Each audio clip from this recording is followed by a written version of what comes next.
ये कामना, काम बड़ा शत्रु है, इसीलिए उन्नति नहीं हो पाती अध्यात्म में। और जो संसार में, उनको तो पता ही नहीं कि मैं पाप कर रहा हूं, वो और खुश होते हैं कि आज हमने ये भोग भोग लिया, आज हमने ये छल कर लिया, आज हमने ये कपट कर लिया। कामना से कर्म होते हैं, कामना जितनी बढ़ती जाती है पाप कर्म उतना ही बढ़ते जाते हैं। शास्त्र के विरुद्ध मनमानी आचरण में पाप ही होता है। शब्द याद कर लो, शास्त्र आज्ञा के विरुद्ध मनमानी आचरण में सदैव पाप ही होता है। ये विकर्म बड़ा भयावह होता है और ये भारी दंड देता है, और ये कभी नष्ट नहीं होता। नष्ट तो भगवान कर सकते हैं केवल। ये आकाश में छाया हुआ शत्रु समझो, जिस समय इसका समय आएगा उसी समय भयानक घटना रूप बन जाएगा, ये रोग रूप बन जाएगा, किसी की भी बुद्धि में बैठकर आपका अहित करो। बड़ा विचित्र स्वरूप है। कोई पूछ रहा था कि भाई भगवान के यहां तो बहुत नरक भोगवाएं, फिर यहां जन्म दें और कष्ट दें, ऐसा एक पाप कर्म है? अगर इस सृष्टि में, भारत में तुम एक कोई पाप कर्म तुम्हारा प्रकाशित हो जाए कि एक हिंसा की, एक व्यभिचार किया, एक छेड़ा, तो उसकी सजा देख लो जाके कानून में। बोले 20 वर्ष की जेल और 1 लाख रुपया जुर्माना। इसके बाद जुर्माना क्यों, जब उसको सजा दी जा रही है तो जुर्माना कैसे दे? उसको तो सजा दे दी।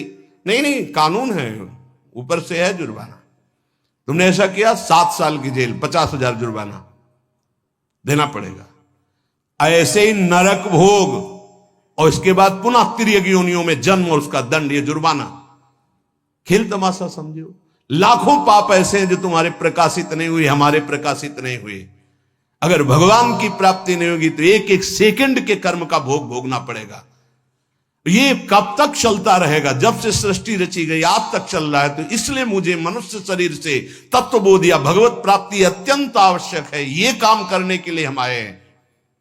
कर्मों को भोगना ही पड़ता है, चाहे जहां भाग के जाओ। किसी ने प्रश्न किया था कि आपने कहा देवराज इंद्र ने अहिल्या के साथ गलत व्यवहार किया, तो आपने ये नहीं बताया उसको दंड क्या मिला। क्योंकि दंड का विषय नहीं चल रहा था, विषय चल रहा था कि भोगाकर्षण कितना प्रबल होता है कि हजारों लाखों अप्सराओं का स्वामी भी, देवराज इंद्र भी, एक मुनि की कुटिया में जाता है और वहां ऐसे गंदे भाव से गौतम ऋषि का वेश धारण कर कर अहिल्या जी का, तो उसको जानते हो क्या दंड मिला था? उसको 1000 भग हो जाए तुरंत साप मिला था। तुझे भग से, भग माने योनि, तुझे योनि से बहुत प्यार है, तू देवराज इंद्र है, तू जो चाहे कर सकता है, तो देख मैं अभी तुझे दंड देता हूं। गौतम ऋषि ने कहा सहस्त्र भगधारी हो जा। पूरे शरीर में हजारों योनियां हो गई और हर योनि से महान दुर्गंध। अब बैठ त्रिभुवन पति बन करके चरणों में लौट गए। 1000 योनि पूरे शरीर में, योनि योनि और दुर्गंध युक्त घृणास्पद घोर नर्क समझो, घोर नर्क। चरणों में गिर गए। महाराज त्रुटि हो गई, आप भगवत स्वरूप ऋषि हो, आप बड़े दयालु, बहुत विनय की। तब का भोग तब तक जब तक भगवान रामावतार में नहीं आते। जब श्री राम अवतार लेंगे तो उनके दर्शन के लिए ब्रह्मादि सब देवता उपस्थित होंगे, तू भी उपस्थित होगा। तब यही भग 1000 नेत्र रूप में परिणित हो जाएंगे। ये दंड मिला था। तो जानते हो सिंहासन में बैठने से शर्म आती थी और महल में रहते थे अमरावतीपुरी में। निकलना मुश्किल था क्योंकि 1000 भग खुला उनके शरीर में बने हुए थे। कर्मणों गहनो गति, गहन है कर्म की गति, भोगना पड़ेगा। एकमात्र श्री भगवान क्षमा कर सकते हैं, दूसरा कोई नहीं। आम त्वाम सर्वपापेभ्यो मोक्षयिष्यामि मा शुचा।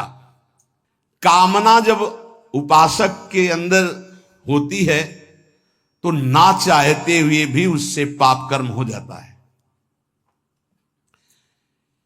विकर्म